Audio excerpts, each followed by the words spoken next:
Okay, so let's kind of quickly review what we talked about yesterday. Okay, remember we said that Newton's second law says that the net force can be calculated in two ways: mass times acceleration and the vector sum of all forces.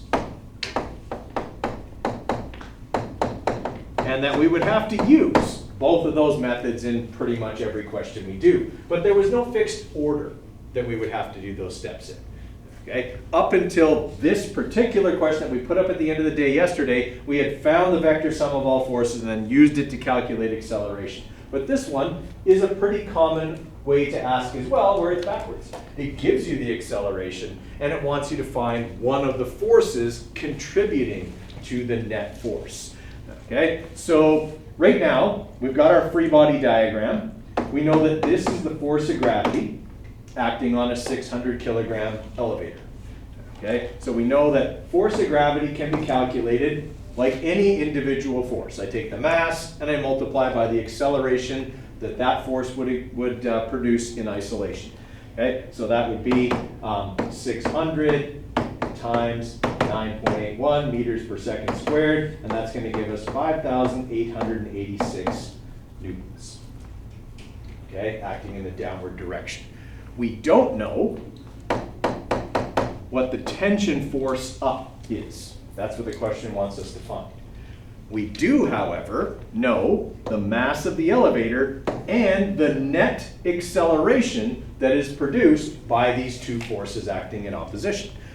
Right? So we can say that F net equals m times a. I can calculate the net force right now. Right? So that's what I'm going to do first. Right? I'm going to go 600 kilograms times 1.1 meters per second squared. I forgot to fire up my calculator. What does that come out to? 660? Okay, that's what I thought, but I just want to make sure. Okay, 660 newtons. Which direction? Down, right. Okay, so I have my net force. Okay, and this is the first time people do one like this, they sometimes get a little bit confused. We have to remember that the other way to calculate net force is the vector sum of all forces. So the two forces that are acting are gravity and the tension in the cable. Okay, everyone okay? Is what I wrote there true? That's the vector sum of all the forces acting on the elevator. So if I want to solve for the force tension, all I need to do with gravity is subtract it over to the other side. So I'll have F net, okay, minus the force of gravity equals the tension force in the cable. Now remember, it's the vector sum of all forces. F net and Fg are in the same direction. They are both down. Okay, so I have to keep that in mind when I plug in my numbers here. So I'm going to make down negative. I'm going to have negative 660 newtons minus negative 5,886 newtons. Okay, it's important here because now I will get a positive number because I'm subtracting a very large negative number from a much smaller negative number. Okay, and when you subtract a negative, you're really just adding. All right, so that should give me, we're looking at 5,226. Is that right? Newtons up. Okay, so I had to work a little bit backwards there, right? I had the acceleration initially, and I was able to find the net force using mass times acceleration, and then I was able to use the vector sum of all forces to find one of the missing forces. They really go one way or the other. Okay? All Newton's second law problems break down to those two steps in one order or the other. Either m times a is first or m times a is second. Okay? Everybody all right with that? All right. Anyone need that one anymore?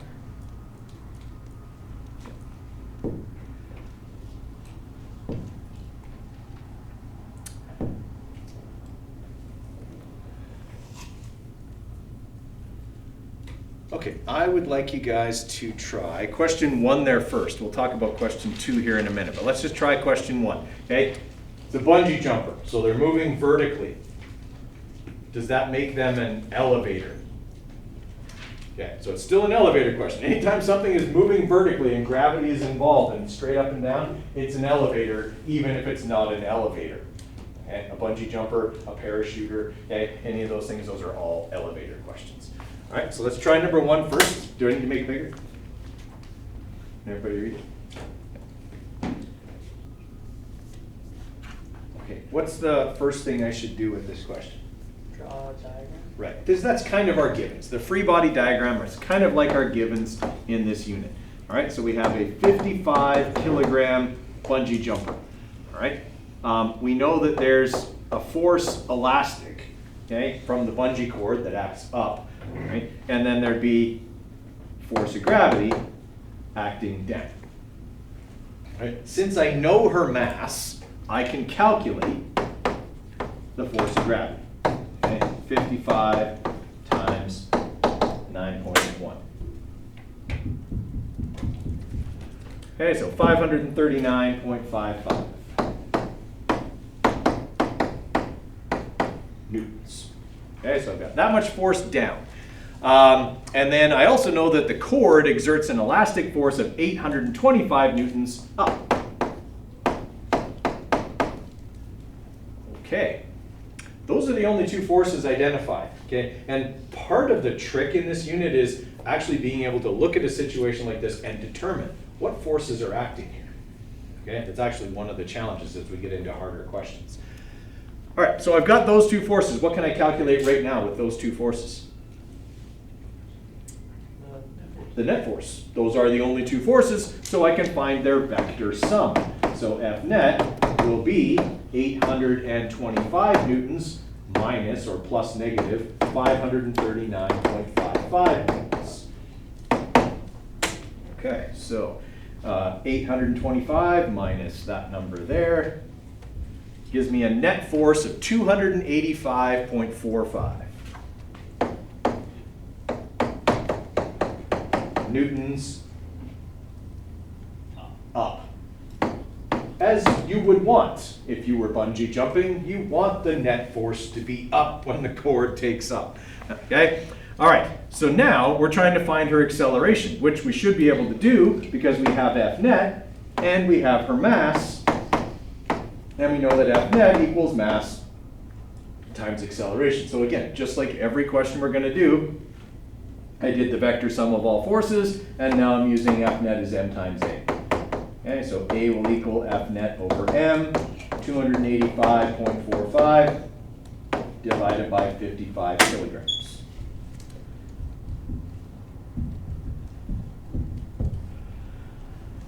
Okay, so her acceleration is going to be 5.1, actually we only have what? Do we have 3? 2 significant digits. 5.2 meters per second squared. Up. Okay. That, you'd feel that. Okay, like that'd be pulling on your feet. Okay, pretty hard. The blood would really rush to your head. Okay, because it would want to keep going downwards, following inertia where your body is slowing down. Okay, so that would be you definitely feel that. All right, everyone understand what we did there? Okay, now one of the important things we want to get out of this unit is not just to be able to solve problems and get a mathematical answer, but to be able to see the physics and understand what's happening in that question. So that's kind of what number 2 is about. Okay. During the bungee jump, the velocity of the 55 kilogram woman at the lowest point is 0. So it's like the opposite of throwing something up in the air. Right? When you throw something up in the air, at its highest point, the velocity is 0. But for a bungee jumper, okay, as soon as that cord takes up, you're slowing down, slowing down, slowing down, stop for an instant, you know, where you're this far from the ground, and then you get shot back up in the air. Right? Just like the opposite of throwing something in the air. Okay? And the cord stretches to its maximum. So compare the direction of her acceleration at the lowest point to the of the jump to the part where of the jump where she's accelerating due to gravity. Well, when she first jumps off the bridge, there's slack, right? The bungee cord isn't doing anything. You're just in free fall, right? You're just falling. That's the scary part of the bungee jump, right? So you're just falling and your acceleration is down at 9.81 meters per second squared. But as soon as the cord takes up and as soon as it starts to stretch, now your acceleration is Slowing down. well, your velocity is slowing down because your acceleration is Decreasing. it's up.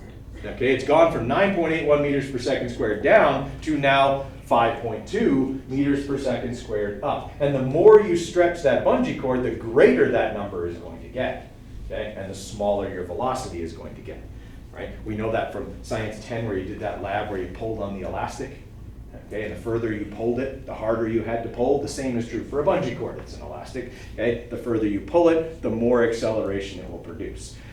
Okay, so when she's at that lowest point, what is the direction of her acceleration? So she's falling, the cord starts to take up, it starts to stretch, it stretches more and more and more, and now there's that instant where her head is this far from the ground, okay, and the cord is stretched to its maximum. What direction is her acceleration? 0. Back up. Back up. And its maximum amount, back up, because that is where the cord is pulling the hardest.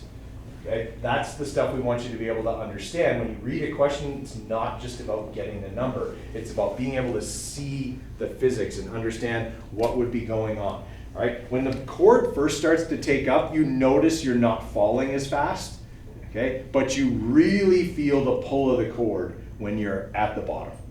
Okay? That's where you notice it the most. And then you get shot back up in the air. Okay, because it's pulling against you so hard that it shoots you back up in the air and you oscillate a little bit, okay, up and down after that until they kind of pull you back in or lower you back down to the ground, whichever is the case. Okay, making some sense there? Okay, I think before we get to this, guys, no, let's do this one. Okay, copy this example down. This is our first system question. All the other questions we've done only had one mass. This has two. Okay, so we'll talk about how systems with more than one mass work. All right, so I'll give you a minute to get that copied down along with the diagram. Okay, so we're going to talk about the rules that govern a system according to Newton's second law. Okay, so very simply, if this rope here that's connecting the 10 and the 20 kilogram box is tight, and I pull on this string here, the one that's attached to the 10 kilogram mass, how much mass am I pulling? I'm pulling 30 kilograms, okay? I pull the entire system. Now, what does that mean? Since the two boxes are connected, what does that mean for their acceleration? It's the same. All parts of a system, because they're connected, have to have the same acceleration. If they accelerate at different rates, that rope has to break. The only way that they can have different rates of acceleration is if they're no longer connected. Okay? I mean, think about a semi-truck that's pulling two trailers, right? When it pulls away from a light, the whole thing accelerates at the same rate. If the back trailer accelerates faster, it passes the first trailer. I've never seen that happen, okay, other than when they jackknife, but that's different. Okay? And it also can't accelerate slower or it would disconnect. It would have to uncouple, okay, and then have a different acceleration. So as long as the parts of a system are connected, and that's what defines a system, the parts are connected, okay, they must have the same acceleration. So that's rule number one for a system. Okay? All parts of the system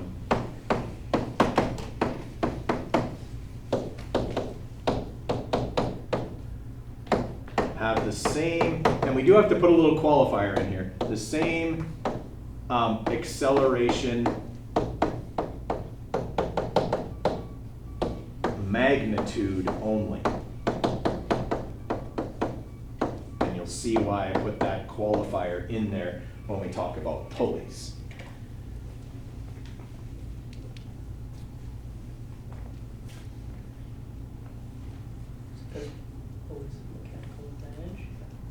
You can produce a mechanical advantage, but if you're pulling down, right, like if you've got two masses, one is going to move down, one is going to move up.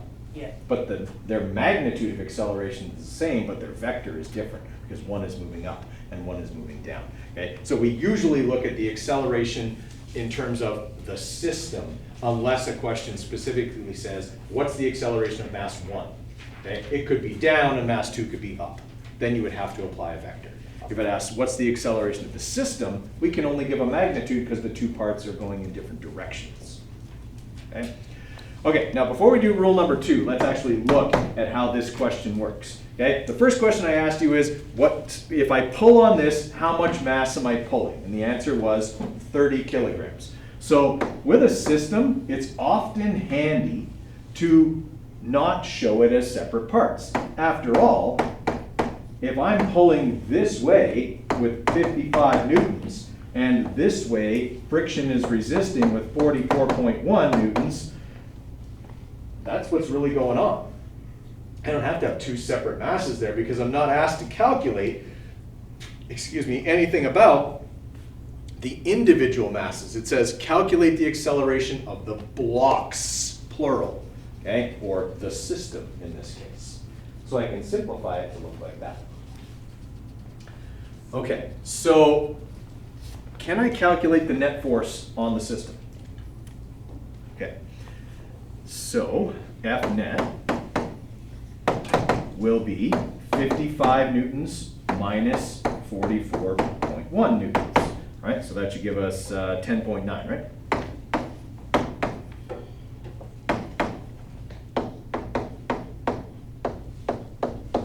.9 newtons forward. Okay. Now, I want to calculate the acceleration of the system. So now I'm going to use F net equals m times a, but I'm going to manipulate it for a. Obviously, 10.9 goes on the top. That's our net force. What do I divide by on the bottom? Mass. How much? 30 kilograms. 30. Okay, now on this question, it's a bit more obvious because it actually says, what's the acceleration of the blocks, plural. But an easy trick in a question like that, what's the acceleration of the 10 kilogram block? Wouldn't it be the same? It's the same. Do I divide the net force by 10 or 30? 30. Still 30. Okay? If I divide it by 10.9, I'm only by 10, I'm only accelerating that block then. Okay? So here's where rule number 2 comes into place. Okay? I divide this by the mass of the system.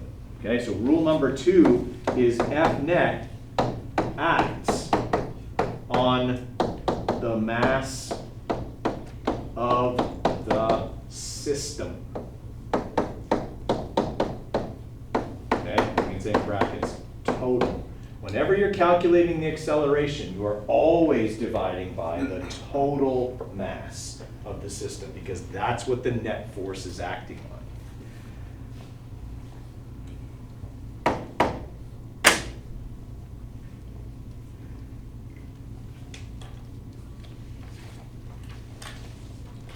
Okay, so when we punch that in, right, we'll have 10.9 divided by 30 kilograms, and we get 0.36 meters per second squared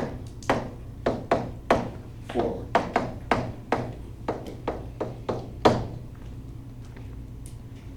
Okay. System questions rarely end at that step. Okay, now I've calculated the acceleration of the system and all its individual parts. Now a system question can start asking me about individual parts. Okay, it can start asking me things like how much force is in the rope that's connecting the two boxes. If the force of friction on this box is this much, what's the force of friction on the other box? Okay, things like that. It can start asking me to break the system down. I can't break the system down until I know what the acceleration of all the parts is, because that will be the acceleration of each individual part. Okay? The reason that's important is if I know the acceleration and the mass of this box, I can pretend it's its own system and start calculating the net force on this box because I know its mass. and its acceleration. And that will allow me to find individual forces that are acting on just that box. So it goes from big picture to little picture, okay, in a system most of the time. Okay? Anyone need what's on here anymore? Because that's what we're going to move to right now. I'm about to ask you to find one of the individual forces in this system. Okay. So let's look at just question number 2. We'll do question number 1 here in a minute. Okay. So right now for question number 2, the force of friction on the 10 kilogram block is 14.7 newtons. We know the total friction right here. It's 44.1. That's on the whole system. 14.7 of that is on the first block. Okay? Calculate the tension in the rope connecting the 2 blocks. Okay? Question B is the dumbest question I've ever seen. I have no idea why they asked it. How much force is in the rope that's connecting the hand to the 10 kilogram block? 55 newtons. I have no idea why they would ask that. They gave it to you in the question. It's like they figure you're going to not remember that or something. Okay, so we're only worried about A. Okay, so see if you can figure out what the tension in this rope here is. Right? There's more than one way to do it. It depends on what perspective you want to solve this from. We do have to break this up now into separate masses. We did already calculate this number.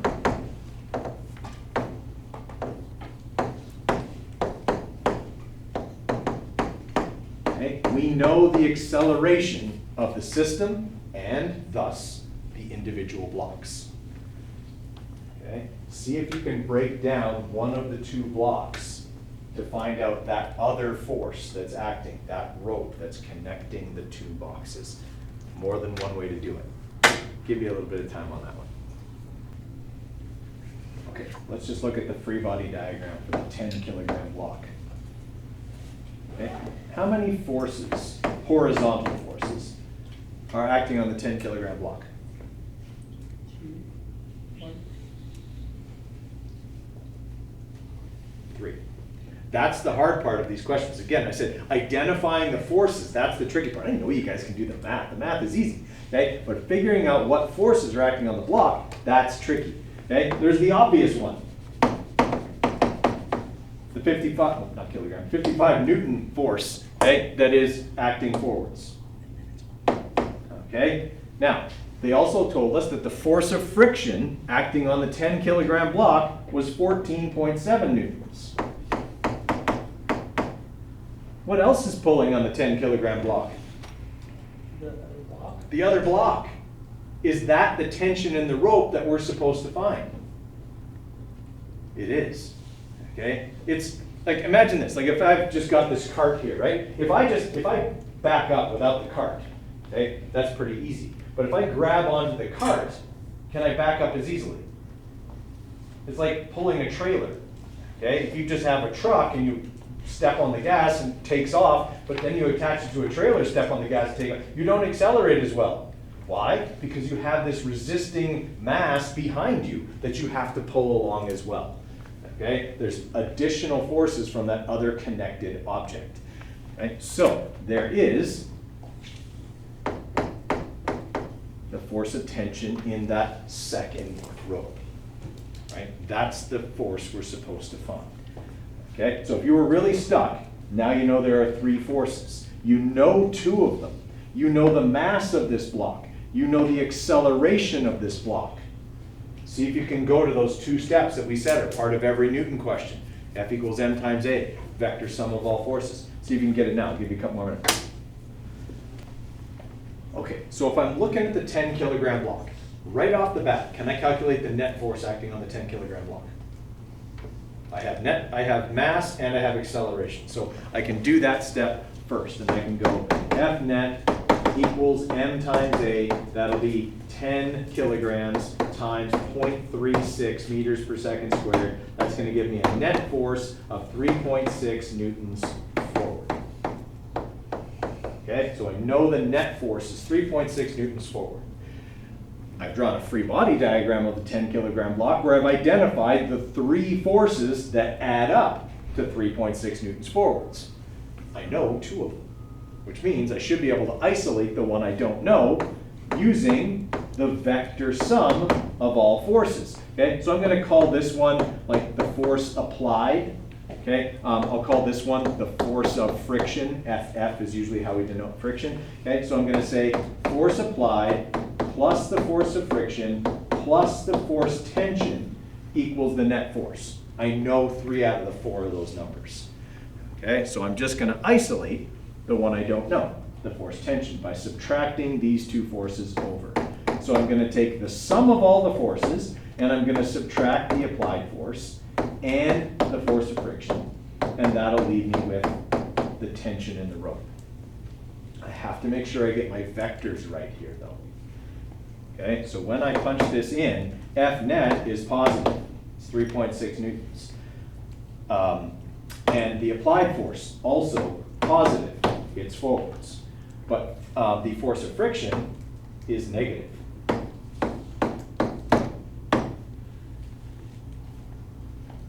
Okay, so I have to keep the vectors straight. All right, so when I punch that in, I'm going to have 3.6 minus 55, okay, and then minus negative 14.7. Okay, that answer makes sense. It's negative. That rope is resisting the motion forwards of the 10-kilogram block. Would you agree? Okay, so that answer makes sense. I would have then what do we have, 2 significant digits there, negative 37 newtons. Or 37 newtons backward. Okay, would be the tension in that rope. That's one way to calculate it. I could also calculate it using the 20-kilogram block. Okay, it works pretty much the same. Okay, so if I draw the 20-kilogram block, okay, that's the force I'm looking for. The tension in the rope is pulling forwards on the back block. It's resisting the front block. That's the weird thing about tension. Okay, tension in a rope can pull in different directions depending on your perspective. Okay, and then the only other force is the force of friction. This is the extra step. I actually have to calculate that number. It's not a hard step. Okay, they told me in the question the whole system was experiencing 44.1 newtons of friction.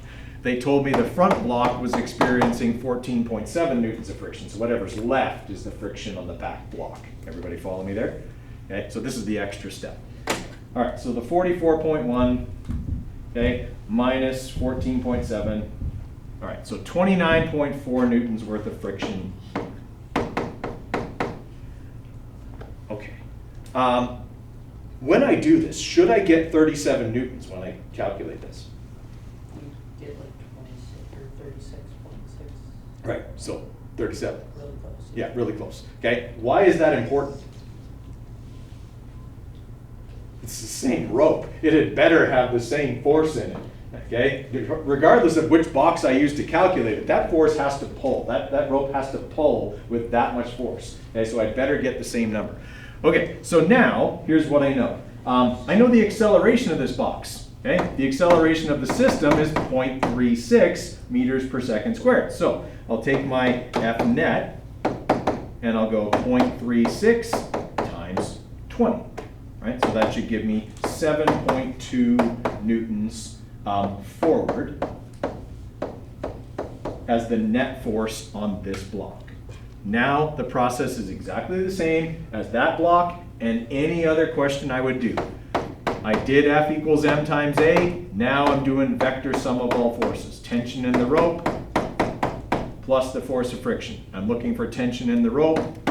So F net minus the force of friction equals the tension in the rope. So that'll be 7.2 newtons minus negative 29.4 newtons. Okay, the force backwards, so subtracting a negative, and we're going to get 36.6 newtons forward. Well, we've got 2 significant digits, so 37 newtons forward. Okay, so from the 20 kilogram box's perspective, the force is forwards. From the 10 kilogram box's perspective, it's backwards. Still the same rope, it's still just as tight. Okay, everyone follow me there? So this is where that being able to visualize the forces acting in a system or on an object becomes important. And that's why we spend so much time on Newton's second law. It's not that we doubt your ability to do the math. Okay, I know you guys can all handle, like, what math did we do? We subtracted, we multiplied, we divided, like nothing, no advanced calculus here. Okay, but being able to identify the forces, that requires experience. That requires doing a lot of problems so you get used to looking at a system, looking at an object, and figuring out what's pushing and pulling on it. Okay? All right, I want you guys to try question number 1 about the buckets full of nails. Okay, it's also a system question. It's a little, like, it'll feel a little bit tricky, and then you might get the aha moment, okay, for this one. Best to draw it, okay, and maybe even draw the 2 buckets together and also draw them separately. Might help. I'm not going to go through the whole thing, guys, but I'll try and get, if you're stuck, I'll try to get you unstuck. All right, if we draw a diagram of this situation, okay, this is what we have. Each one of these pails or buckets is 5 kilograms. There's obviously a force pulling up on the top bucket. Am I told what it is? Okay, so that's unknown. Okay, so remember, rule number 1 of systems is the acceleration of all parts of the system has the same magnitude. Okay, we can isolate this bottom bucket and maybe do some work with it. All right, so if it were me, the way I would approach this is, if I understand rule number 1 about systems and that all parts of the system have the same acceleration, I can calculate the acceleration of the system, which is what the question wants, by calculating the acceleration of any part that I'm capable of calculating the acceleration of. So that's going to mean I'm going to want to get rid of the top box or the top bucket because I don't know enough information about it. I don't know how much force is pulling upwards on the top block. So I'm just going to get rid of it and pretend that all I have is the bottom block. That one I can calculate the forces acting on. I know 60 up, and I'm going to know that this one is going to be 49.05 newtons down. Okay, the weight of that one, so 5 times 9.81. Everybody okay with that? All right, can I calculate the net force on the bottom block? Okay. So F net, okay, will be 60 newtons minus 49.05, which is going to give us 10.95 newtons. Yeah. Okay, now I've got my net force, and I know the mass. Can I calculate the acceleration? Okay, I know I'm going to keep saying this, and you're going to get annoyed with it, but are we doing the same 2 steps again? Always. It's always the same 2 steps. All right, so F net equals m times a. So a will be our net force, 10.95, divided by 5 kilograms. So that should give us it's like 2.19 or something, but we only have 2 significant digits. 2.2 meters per second squared up. That is true for the bottom bucket, the top bucket, and both buckets combined. Okay, so sometimes with the system question, you start out with the whole picture and you move to individual parts, and sometimes you start out with individual parts and then you extrapolate to the entire system. As long as we understand that the net force acts on the whole system when we're talking about the whole system, and that all parts of the system have the same acceleration, you can't really go wrong on a system question. Okay, anybody need that anymore?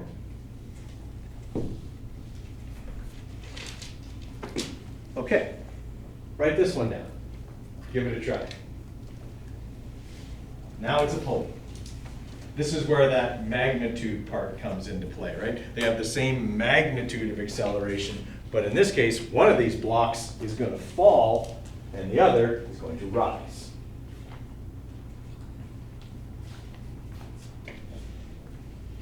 Okay, in case you're stuck getting started, how many forces are acting in this? 4. 2. And it's actually the same force. It's gravity. Gravity acting on the 35 kilogram mass, gravity acting on the 25 kilogram mass. The weight of those two masses is going to work against each other. All right? So if we are kind of just starting this out, we're going to have the force of gravity here, the weight of the 25 kilogram block, and we're going to have the force of gravity here, which will be larger because that block is obviously heavier. All right, so we calculate those two forces first. So 25 times 9.81, okay, 245.25. Okay, and then for the 35 kilogram block, okay, 343.35. Okay. It says the pulley's frictionless, so we don't have to worry about any drag within the system. Now that you know those forces, and I made that statement earlier about them working against each other, now rule number 2 for systems is going to come into play. Okay, the net force acts on the mass of the entire system. So it may be possible to simplify this diagram down to one box. Okay, I'll give you a few minutes with that thought, see if you can get to the answer from there. Okay, so this question, what gives people trouble is being able to envision that these two things are accelerating together, because there's a pulley in between them and there's different forces acting on them. But when it comes right down to it, this could be like a circle, okay? And they would be accelerating around the circle at the same rate of acceleration, okay? And of course, in this situation, it means the 35 is going to fall and the 25 is going to rise, but they're going to do it at the same rate. I can simplify this situation down to this, and I can do this with all pulleys. I take the pulley right out. All the pulley is doing is changing the direction that the acceleration is occurring. It doesn't change that the forces are opposing each other. So the combined mass of the system is 60 kilograms. From walking around, it looks like most people got that part. Here's the simplification part. The weight of the 35 kilogram block pulls that way. The weight of the 25 kilogram block pulls this way. They act in opposition to each other. The mass of the system is being pulled in opposite directions and must accelerate together. So if I want to calculate the net force, I simply do the vector sum of all forces. So 343.35 minus 245.25 is going to give me 98.1 newtons as my net force. Okay. Now that I have the net force, here's rule number 2, acts on the combined mass of the system. So 98.1 newtons divided by 60 kilograms. Okay, I think that comes out to 1.6. Okay, so 1.6 meters per second squared is the acceleration of the system. I can't put a vector on that, because that's the acceleration of the system. The question, however, wants the motion of each object. So for the 35 kilogram object, 1.6 meters per second squared down. For the 25 kilogram object, 1.6 meters per second squared up. Okay, that's about the only trick in that question, okay, is understanding they're gonna move in different directions. Okay, so anytime you have a pulley, a good idea is to remove the pulley and draw the forces that were acting in opposite directions from the pulley and draw them like with just one big mass, the mass of the system in the middle, and showing the two forces acting against each other directly. Okay, whether that pulley is like this or like this. Okay, you could have like a block here strung over a pulley to a hanging block. Okay? Those forces are still acting in opposition to each other. Okay? This block is going to resist the falling of this block. This block is going to initiate the sliding of that block. Okay? Take out the pulley, combine the masses, put the forces on that as your free body diagram. Okay? In fact, that diagram there that I just drew, that's our lab. Okay? That's our Newton's second law lab. We're going to take out those tracks again. Okay? We're going to put the carts on the track, and we're going to put a pulley on the end. And we're just going to hang different mass over that pulley, okay? And we're going to drop it. And we're going to see what it does in terms of acceleration to the cart. Right? But what we're going to make sure of is that we don't change the mass of the system. So we're going to start out with very little mass here and a whole bunch here. We're going to pile masses on top of that cart. And then we're going to drop it and it'll accelerate slowly. And then we'll just keep moving mass from the cart to here. That means the mass of the system will stay the same. Right? The system's always moving the same amount of mass, but I change how much of it is driving the system versus resisting the system. Okay? It'll all come down to the same thing. Combine the masses, remove the pulley, draw the forces in opposition to each other. Okay? All right. We got time. Draw this one and try it. It's kind of the same thing. Okay? You've got a system here. You got buckets or pails, okay, hanging over pulleys. You got a big tire on top of a magically frictionless table. Very similar to the one we just did. Should we start this one the same way as the masses over the vertical pulley? Draw it as one big box. Okay, that would be how I would start it. Okay?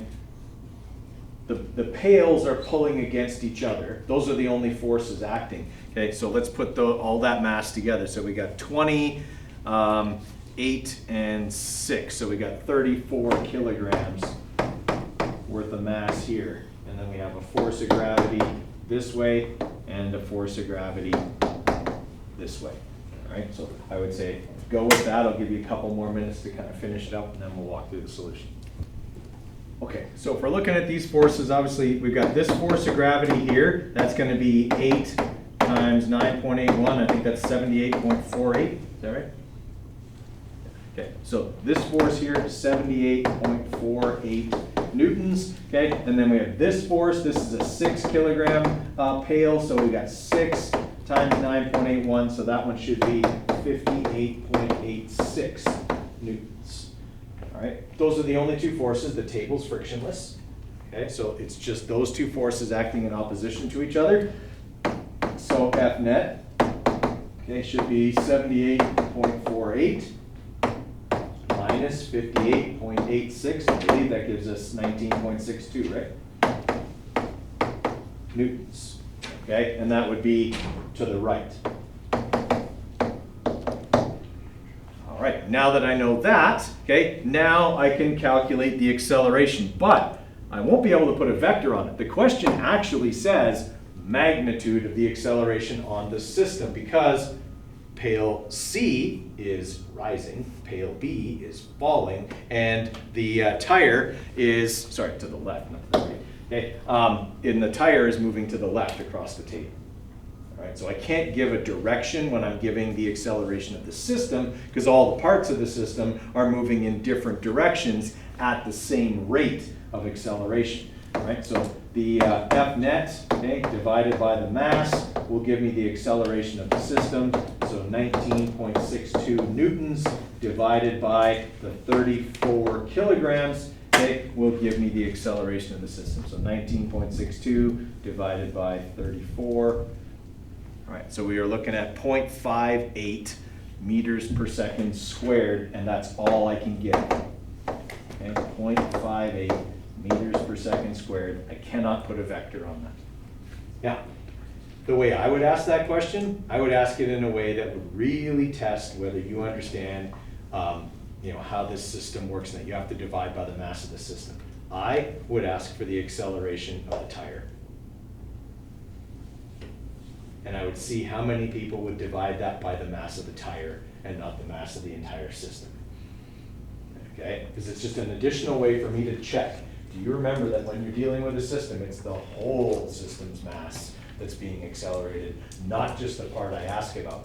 And if I ask about the tire, you also have to give me a vector then, because I'm only asking about one part of the system, and you would have to tell me to the left.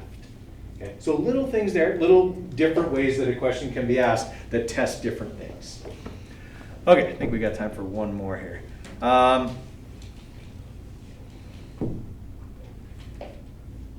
We can get into static ones tomorrow. Okay, let's just bring this over, or we'll bring this diagram over.